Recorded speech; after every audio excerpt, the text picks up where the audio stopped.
Fica muito triste que ela morre. É por causa da sujeira. O rio, se jogar sujeira no rio, os peixes morrem. No rio tem que fazer o rio mais melhor para poder ficar limpo a cidade. Eles já aprenderam a lição que há muito tempo ambientalistas procuram ensinar. Lixo, esgoto e desmatamento são alguns dos itens responsáveis pela degradação de rios. Na região leste do estado de São Paulo está o Vale do Paraíba. Ao centro fica o principal rio da região, o Paraíba do Sul. Seus principais afluentes são o rio Paraitinga e rio Paraibuna, mas vários outros pequenos afluentes também se unem às águas do Paraíba, como é o caso do Rio Comprido. Com uma extensão de quase 15 quilômetros, ele possui sua própria bacia hidrográfica e ainda serve de limite entre duas cidades da região. Mas o Rio Comprido não é apenas uma referência geográfica, ele também é referência histórica.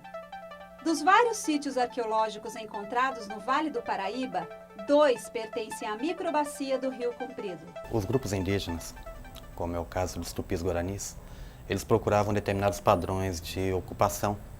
E geralmente esses padrões, para o grupo tupi-guarani, eram platôs alongados, com uma distância relativamente próxima do Rio Paraíba, porque o Rio Paraíba é que abastecia todas essas comunidades, mas desde que existissem cursos d'águas favoráveis à ocupação, como é o caso do Rio Comprido, para abastecimento de água, para fornecimento do barro, para argila. Os objetos arqueológicos, que a gente chama de cultura material, na verdade eles são marcas e testemunham uma determinada ocupação. A análise dos fragmentos obtidos nos sítios arqueológicos permitiu um diagnóstico preciso sobre as características funcionais das peças. Isso levou os pesquisadores a uma série de informações, inclusive a identificação dos grupos indígenas que as utilizavam. A cerâmica tupi-guarani, por exemplo, apresenta motivo geométrico na cor branca, vermelha e preta. As urnas onde eram depositados os mortos são de grande espessura e apresentam decoração corrugada. Um local seguro, com água potável e matéria-prima para fabricar seus artefatos. Às margens do Rio Comprido, os índios puderam encontrar isso tudo. A principal característica do Rio Comprido é a sua extensão e não a sua largura ou seu volume d'água. A força que ele encontra para chegar ao Paraíba do Sul vem de suas várias nascentes espalhadas ao longo da sua microbacia. A principal delas está dentro de uma fazenda onde grande parte de suas terras foram arrendadas para o cultivo do eucalipto. O geógrafo e ambientalista Ricardo Ferraz pesquisou durante um ano o cultivo do eucalipto na Grande São Paulo e principalmente no Vale do Paraíba, onde estão os municípios que o Rio Comprido faz divisa. O resultado gerou um documento apontando os danos que a monocultura em grande escala vem causando na região. O próprio governo estava fez o levantamento e devia ter embargado. A maior parte desses plantios são irregulares. E isso é uma coisa assim que está me assustando. Outra coisa é o domínio territorial da parte rural. É um impacto nas populações. Você está mudando os paradigmas, costumes culturais e está gerando desemprego. Por mais que eles falam, está gerando desemprego grande. À medida que o ambientalista nos fala a respeito desses impactos, nos recordamos do período em que o café, no século XIX, também foi produto em grande escala no Vale do Paraíba. Após alguns anos de riqueza, veio a crise em 1930. Resolvemos então questioná-lo comparando em termos de quantidade as duas monoculturas na região. Já passou em muito. Isso tem historiadores que já falam que as regiões que eles estão plantando eucalipto não plantava café. O Roundup que eles usam já tem relatos de contaminação das águas em larga escala, em vários locais. Tem tido matança de peixe. O eucalipto ele está indo hoje para celulose, que é para fabricação de papel. Mas, internacionalmente, ele produz combustível. E perigosíssimo isso, porque nós temos que passar o nosso excedente, nós não temos que ser produtores de algo, nós vamos arrebentar a região. Ricardo lembra ainda o quanto o crescimento desordenado das cidades contribui na degradação do Rio Comprido. Eu acho que o problema é ético-moral já ultrapassou os limites, porque São José dos Campos está arrebentando com o Rio Comprido. A fronteira de São José dos Campos encostou na microbacia do Rio Comprido e eles estão fazendo vários lançamentos dentro do rio. Eu vejo que se a gente conseguir congelar hoje, a luta é feia, paralisar alguns processos de ocupação e a gente tecnicamente limpar, a gente consegue sim, a gente consegue. Um olhar otimista lançado sobre as águas de um rio. E foi com esse mesmo olhar que decidimos então acompanhar o Rio Comprido em sua longa jornada até o Paraíba do Sul. Mal começamos e a primeira cena que registramos foi de descaso. Aqui, grande parte do esgotamento sanitário de um bairro é despejado sem tratamento em uma vala a céu aberto. Menos de 500 metros e ele estará dentro do Rio Comprido, que agora terá a triste tarefa de carregar o esgoto do mau planejamento urbano. Com a falta de chuva, as condições pioram. A vazão da água diminui e o mau cheiro aumenta. Uma situação que incomoda seu Pedro. Ele nos conta que foi o rio quem garantiu o trabalho de 2 gerações de sua família. Meu avô veio da Espanha, aí plantava, corria as plantinhas dele, né? Arroz eles plantavam bastante na várzea.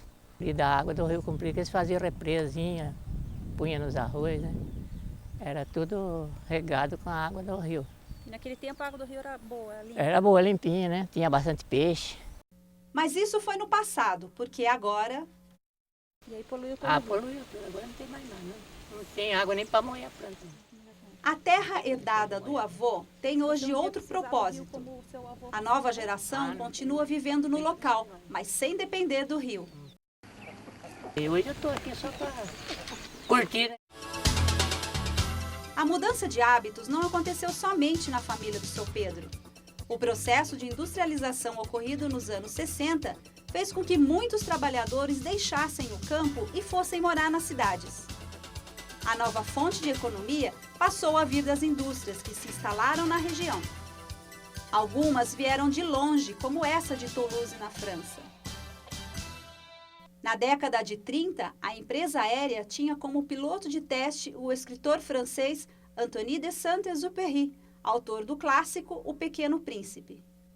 O livro conta a história de um menino de cabelos dourados que saiu do seu planeta por não suportar as vaidades de uma rosa.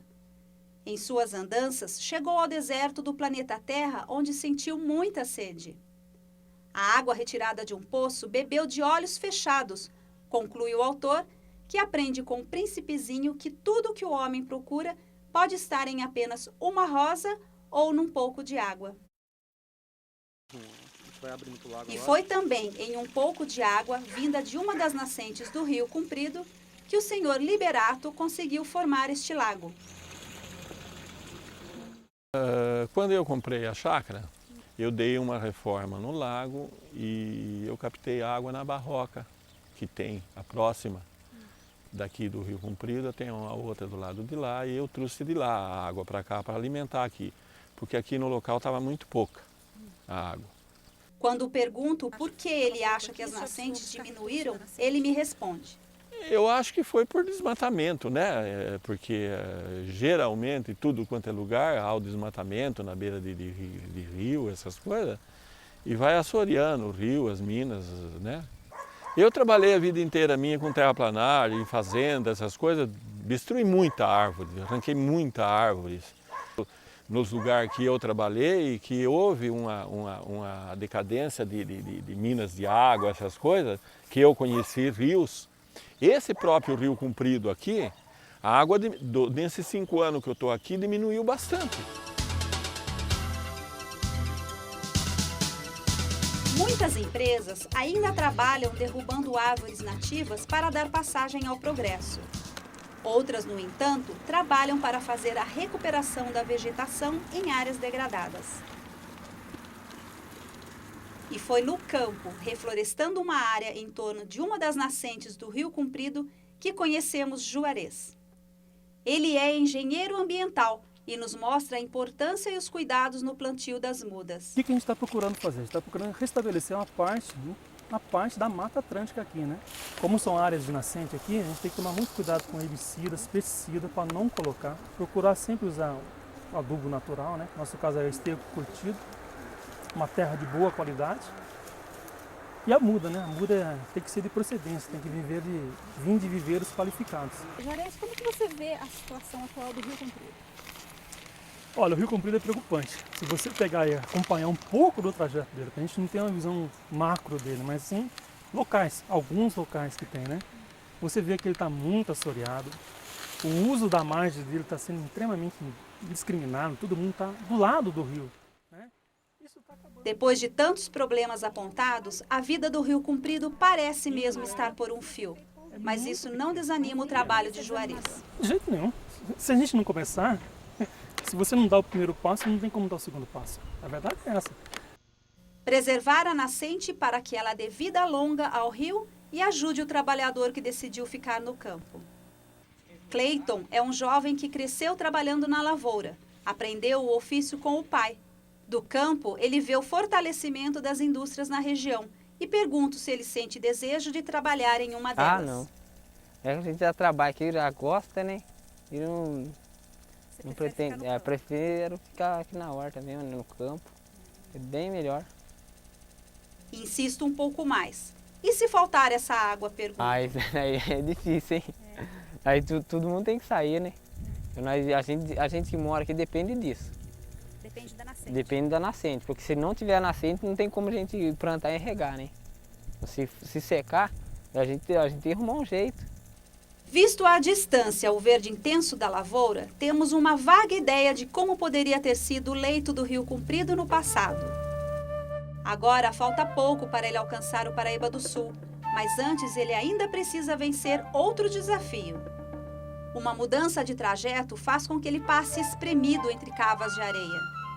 Abandonadas, essas águas estão altamente carregadas de resíduos como graxas, óleos e lubrificantes das máquinas utilizadas na extração. Silencioso, já sem vida, o Rio Comprido alcança o Paraíba do Sul. Esquecido na história e no tempo, termina seu longo e difícil trajeto. Ao longe, a serra nos tira a visão de horizonte e nos faz pensar: qual será o valor de um rio? O que o faz importante para que ele mereça nossa atenção e seja preservado?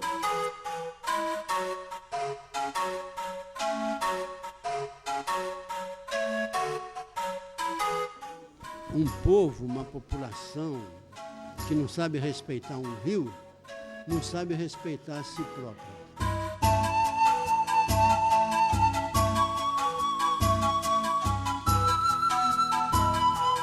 Então, um rio é tão importante quanto o nosso corpo. O planeta é um ser vivo.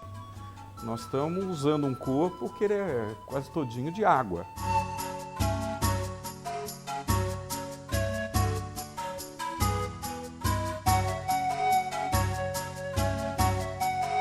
É a garantia de sobrevivência de uma determinada espécie, de um determinado grupo.